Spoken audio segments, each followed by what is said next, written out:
So let's get sideways transformed. What you want to start off with, obviously, is you want to take these blades and put them off to the side for a little bit. It's a little bit of parts forming. I understand if people have some issues with it, but I don't. Then what you want to do, you want to press the feet in as you do for so many transformers. Then afterwards you can open up this cockpit area right there, rotate the head around and then undo it from in here, and then as you can see on here there is that double hinge that you want to deal with. So you want to basically double hinge it in, make sure that the head is straight so that this, and also push the head back so that it's as far down as it can be so that this can go over it and collapse in, and that's how you get the little teeth here at the front, which I actually think is very nice that he does that kind of stuff. Then what you want to do is you want to take this and move it backwards. Then you want to take the waist, rotate it backwards, which I always find easier because you want to grab the black piece in here and rotate it down like so. Now we can work on the arms. What you want to do with the arms is rotate them backwards, and I always kind of forget the orientation, so we'll work as we go. So what you want to do, you want to rotate one arm in, and then what you want to do is you want to make sure that the arm is rotated so that these two tabs are at the top. Do the same thing on the other side. Rotate it so that the tabs are at the top. So rotate it until the tabs are at the top. And also, there is a tab here on the inside of the arm that needs to go into that slot as well. So basically, you want to take these arms, put them next to each other, and then also tab them together like so. And before I forget, you want to rotate the hand so that this is facing the bottom as well. I always get a little bit confused about the orientation, like I said, but overall, this is how you do it. After that, you can fold this whole thing backwards with the legs as well. So just collapse this in until it clicks into place. Rotate the legs outwards like so, and then you want to rotate them in like so.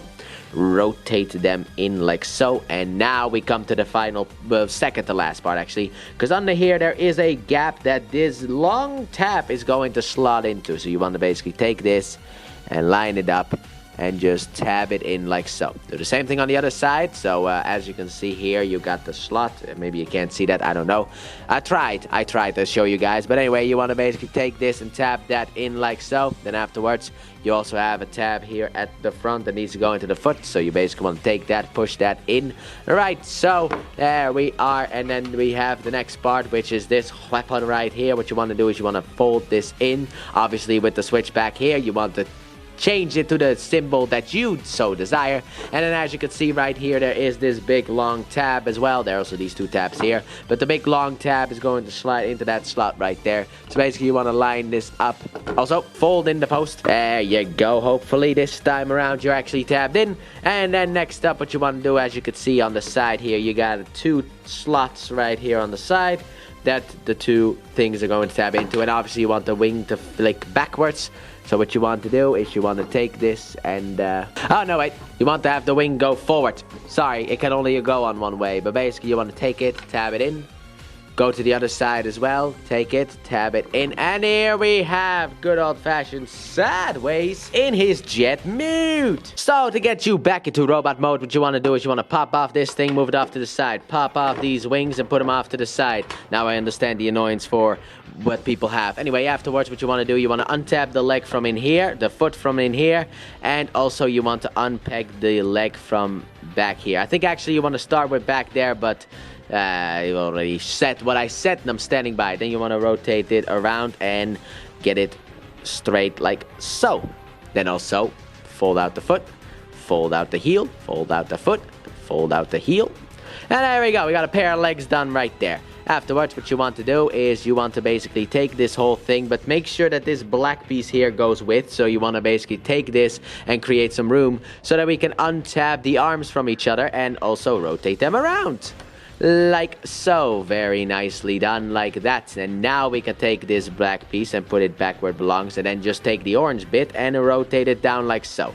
There you go. Then rotate the arms down, rotate the arms down. Technically also rotate this down as well, but it kind of came with the arm for me. Rotate this around, rotate it around so that obviously the peg is on the side, or the hole for the peg is on the side. Rotate the hands so that they're facing forward, and there we go. Here we got headless sideways, so let's give him a head by opening up this piece here. Rotate out the head. double hinge it in, get it into place, rotate the head around, tap this back in where it's supposed to go. There we go. And then for the finishing touch, what you want to do is you want to come here, and on the side of the leg you got a big hole for the peg for the wings, obviously. So let's get that in there like so. And then finally, to finish off good old sideways, you can take the weapon, split it apart as I like to do, and then take this peg here, pull it out like so, and then you can tap this into his arm like so. And here we have Cybertron sideways back in his robotic mode.